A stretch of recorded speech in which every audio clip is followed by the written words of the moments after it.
Hi guys, कैसे हो? I hope आप सब बढ़िया होंगे और मैं भी बढ़िया हूँ। तो आज मैं काफ़ी टाइम के बाद ब्लॉग बना रही हूँ, तो मुझे भी काफ़ी अच्छा लग रहा है आज ब्लॉग बनाते हुए, क्योंकि आज तक ना अच्छे से लाइट थी ना नेटवर्क था। तो अब सब कुछ अच्छे से है और मौसम भी काफ़ी ज़्यादा साफ़ है। तो आप जानते ही होंगे इस बार की जो बरसात हुई ना बहुत ही ज़्यादा खतरनाक हुई। चलो बाकी तो भगवान की मर्जी है। तो इस टाइम मैं आई हूँ अपने मायके में और आप देख सकते हैं मैं अभी बगीचे में, और मेरे पीछे जो पानी फल भी लगे हैं। तो ये जो पानी होते हैं ना, ये होते हैं जो पक्के खाने वाले होते हैं। प्रजांगन आगे भट्टू लेके घास का, देखो कितना बड़ा भट्टू लेके आई है। प्रजांगन तो लेके आ गई है घास का भट्टू, और मुझे भी ना घर आने के लिए बोली, क्योंकि कुछ उसने सूट की कटिंग करनी है। तो मुझे बोल रही है कि दीदी जल्दी से घर आना। तो मैं देख रही हूँ, चलो मम्मी जी के पास जाते हैं और मम्मी जी ने जो घास निकाला है तो वही ले आते हैं थोड़ा बहुत। ये है कच्चे जो पानी, तो इनको ये ना खाने को अब लगभग तैयार हो चुके हैं। तो एक मैं निकाल के भी ले जाती हूँ अपने साथ। इसको मैं साथ में निकाल भी देती हूँ खाने को। ये देखो निकाल दिया, और ये ना पत्तों के साथ ही आ गया है। कोई बात नहीं। तो यहाँ पे मम्मी जी ने घास भी निकाल दिए रखा है, और खुद पता नहीं मम्मी कहाँ है। मम्मी को ढूंढते ढूंढते मैं यहाँ पहुँची, और मम्मी जी पता नहीं कहाँ है। हमारे यहाँ पे शुरू हो गया है घास काटने का काम। ये जो 1-1.5 महीना होता है ना, ये बहुत ही ज़्यादा मेहनत भरा होता है, क्योंकि इस टाइम हमें घास काटना होता है और अपनी सर्दी के लिए गाय के लिए स्टॉक करना होता है। तो ये आप देख सकते हैं मम्मी जी यहाँ पे काट रहे हैं घास। अगर हम अभी घास नहीं काटेंगे तो सर्दी में अपने खिलाएंगे। तो यहाँ पे मम्मी जी घास काट रहे हैं, आप देख सकते हैं। बहुत टाइम के बाद आप मम्मी जी से भी मिल रहे होंगे, क्योंकि मैं ब्लॉगिंग ही काफ़ी टाइम के बाद कर रही हूँ। घास में रास्ता ढूंढना बहुत ज़्यादा मुश्किल है। तो यहाँ देखो कितनी बड़ी बड़ी घास है।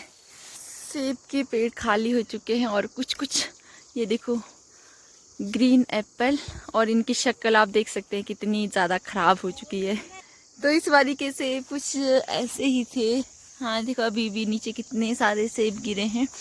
वो तो आपने देख ही लिया होगा, ब्लॉगिंग नहीं कर पाई मैं, फिर भी मैंने मिनी ब्लॉग बनाए हैं। तो जी हमारी मक्की के पौधे, ये हमारी मक्की हो गई है, कहीं ऐसे छील के रखी ना, अभी तो कुछ भी नहीं है इसके अंदर।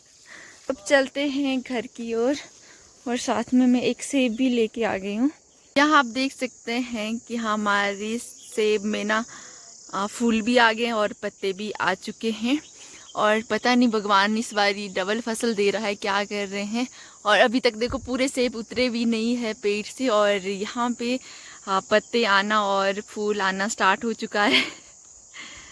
ऐसे ना पूरे बगीचे में बहुत सारे पेड़ है जिसमें फूल और पत्ते आ गए हैं नए। ये तो बरसात की वजह से ना हम सेब नहीं निकाल पाए, पूरे सेब ना बगीचे में ही सड़ गए, और कुछ पेड़ों में ही है अभी भी सेब, और सारे पत्ते भी झड़ गए थे, और अब नए पत्ते आ रहे हैं, नए फूल आ रहे हैं। पता नहीं भगवान क्या कर रहे हैं। अभी मेरी तैयारी हो गई है बगीचे जाने की, और शाम के लगभग 6 बजने वाले हैं, क्योंकि दिन को ना इतनी ज़्यादा धूप है ना, बहुत ही ज़्यादा धूप में निकलना ना इतना मुश्किल है बहुत ज़्यादा, क्योंकि धूप इतनी तीखी है ना आजकल की, बहुत ही ज़्यादा। और साथ में मैं यहाँ पे लाई हूँ मम्मी जी की बाल्टी गाय धोने के लिए, और साथ में बैग भी लाया है।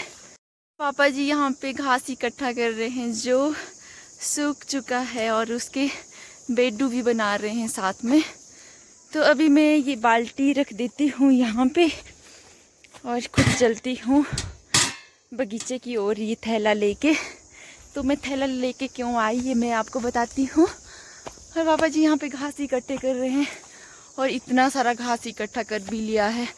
ये देखो पूरा भर दिया है यहाँ पे, और 2 देखो भुन्नू भी लगा दिए हैं। अब अपनी बोली में बोल देते हैं इसको, कोई भुन्नू बोलते हैं, कोई कुन्नू बोलते हैं, कोई कोठा बोलते हैं, और हम बोलते हैं भुन्नू। और यहाँ देखो इतना सारा घास इकट्ठा कर दिया है जो सूख चुका। पसीना निकल गया पापा जी को घास इकट्ठा करते करते। पापा जी को देते हैं घास बांधने, और मैं चलती हूँ खुद बगीचे की ओर। और मैं जा रही हूँ जो पानी फल निकालने। और हम तो एक दिन के मेहमान हैं, कल सुबह चले जाएंगे, तो इसलिए अपना कुटा ले जाना पड़ता है साथ में खाने पीने का क्योंकि घर में काफ़ी ज़्यादा मिलते हैं, फल फ्रूट मिलते हैं, सब्जियां मिलती है। और मेरे पीछे आप देख सकते हैं बड़े बड़े भुन्नू लगा रखे हैं और अभी भी घास काटना बाकी है।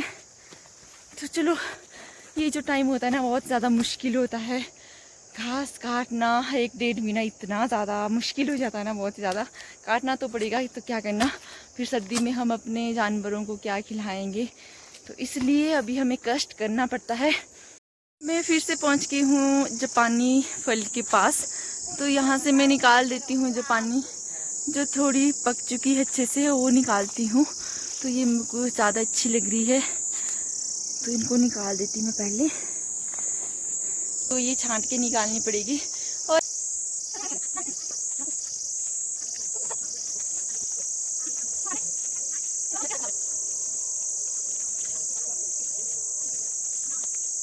जापानी तोड़ने के बाद मैं बैठ के रेस्ट करने, क्योंकि जो नीचे नीचे थे वो मैंने निकाल दिए हैं, जो हाइट में वो मेरे से निकलना मुश्किल है, तो इसलिए आ रही है मेरी सिस्टर, तो वो निकालेगी पेड़ में चढ़ के। तो उतनी देर में उसका वेट कर लेती हूँ। यहाँ पे मम्मी जी काट रहे हैं यहाँ पे घास, सुबह और शाम यही है घास काटने का, तभी मम्मी यहाँ पे घास काट रहे हैं। और ये रहा हमारा अखरोट, जिसमें एक भी अखरोट नहीं है इस टाइम।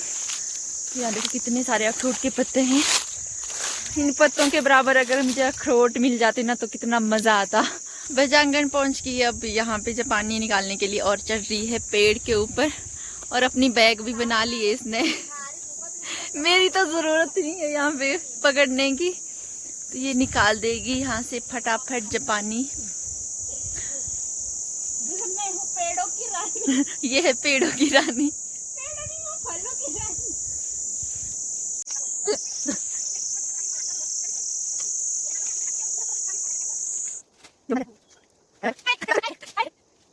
पानी निकालने के बाद अब हम जा रहे हैं घर को। एक बैग बजांगन के पास है और एक मेरे पास है, थैला और मम्मी जी ऊपर अभी घास काट ही रहे हैं, तो मम्मी जी आएंगे थोड़ी देर में। हम चलते हैं, तो हमें अभी खाना भी बनाना है। अपने हिस्से की जापानी हमने निकाल दी है, मैंने अपने लिए निकाली और इसने अपने लिए निकाली। पानी भर लेना ये सबसे ज़्यादा पक्का है, क्योंकि है जो पक्षियों ने खाया होता है तो वो ज़्यादा पक जाता है, तो ये ना पूरी तरह से पक चुका है। तो आप लोग भी आ जाओ जापानी फल खाने, जिसको चाहिए तो ज़रूर आना यहाँ पे जापानी फल के लिए सेब तो लगभग अब ख़त्म हो चुके हैं और अब है जापानी का सीज़न। मैंने ना इस बार एक अजीब सी चीज़ देखी है, पता नहीं आप लोगों ने देखी है कि नहीं देखी है। कचालू तो लगभग सब नहीं देखे हैं कि कचालू कैसे होते हैं, तो कचालू में कुछ अलग सा लगा है, वो मैंने पहली बार देखा है। कुछ अलग से उग के आया, पता नहीं उसको फूल बोल सकते हैं क्या बोल सकते हैं, ना तो वो पत्ता है ना तो वो फूल है, मेरे को समझ नहीं आ रहा वो क्या है। तो आपको भी दिखाती हूँ मैं कि कैसा लग रहा है। वो मैंने फर्स्ट टाइम देखा है और सब बोल रहे कि फर्स्ट टाइम देखा है सबने। हमारे आंगन में कचालू का बहुत बड़ा पौधा लगा है और इसके पत्ते भी आप देख सकते हैं कितने बड़े बड़े हैं। और इन कचालू के बीच में ना ये पता नहीं क्या लग गया है, पता इसको ना तो ये फूल में आ रहा ना किसी चीज़ में आ रहा, जिस हिसाब से दिख रहा उस हिसाब से फूल है। और इसके अंदर ना एक ऐसा भी है जो फूल में रहता है, मतलब उस हिसाब से एक हिसाब से लग रहा है कि ये फूल उगा है और एक ये 2 फूल उगे हैं यहाँ पे, क्योंकि पत्ते तो ये होते हैं, ये नया पत्ता इसमें उग रहा है और ये फूल लग रहे हैं। तो आज तक किसी ने देखा है कि कचालू में फूल उगते हैं? तो अगर किसी ने देखा है तो बता देना मुझे कि क्या है ये चीज़, मुझे तो पता नहीं लग रहा है, किसी ने आज तक नहीं देखा है कि कचालू में भी ऐसा कुछ उगता है। गुड मॉर्निंग गाइज, आज है नेक्स्ट डे और मेरी तैयारी हो गई बंजार जाने की। तो मैं तैयार होके निकल गई हूँ रोड में, और साथ में आ रही है बजांगन और मम्मी जी भी। तो ये जा रही है कुल्लू और मम्मी जी आ रहे हैं हमें छोड़ने थोड़ी आगे तक। तो मम्मी जी के पास भी एक बड़ा सा बैग है और मेरे पास भी एक बड़ा सा बैग है, और बजांगन के पास भी बड़े बड़े बैग है। का सामान ना कुछ ज़्यादा है, हमें ना थोड़ा आगे तक पैदल चल के जाना पड़ेगा, क्योंकि वैसे गाड़ी तो आती है घर तक की, जो गाड़ी अभी सुबह जाती है वो गाड़ी वाला नहीं आता है आगे, तो इसलिए हमें थोड़ा सा आगे जाना पड़ेगा। भीगे हैं काफ़ी ज़्यादा, और बैग आप देख सकते कितने ज़्यादा बड़ी बड़ी बैग है जब भी मैं जाती हूँ तो बैग तो हमेशा ही रहता है बीच में। फाइनली हम पहुंच गए अपने मिनी बस स्टैंड में। तो अब हमारी गाड़ी भी आ गई है, तो अब चलते हैं। पुराना बस स्टैंड है, बड़ा है, बड़ा है, पर छोटा सा बस स्टैंड। तो अब चलते हैं और मम्मी जी यहीं तक आए हमें छोड़ने, तो करते हैं बाय बाय। आज जांगन भी कुल्लू जा रही है, बाय बाय बाय। दशहरा देख रहे हो गाइस। ये जा रही दशहरा देखने, आ जाओ आप भी दशहरा देखने। आप सभी को दशहरे की हार्दिक शुभकामनाएं। इसी के साथ मैं अपने ब्लॉग का एंड करती हूँ। आई होप आप सबको मेरी वीडियो अच्छी लगी होगी। मिलती हूँ आपको नेक्स्ट ब्लॉग में, तब तक के लिए बाय बाय।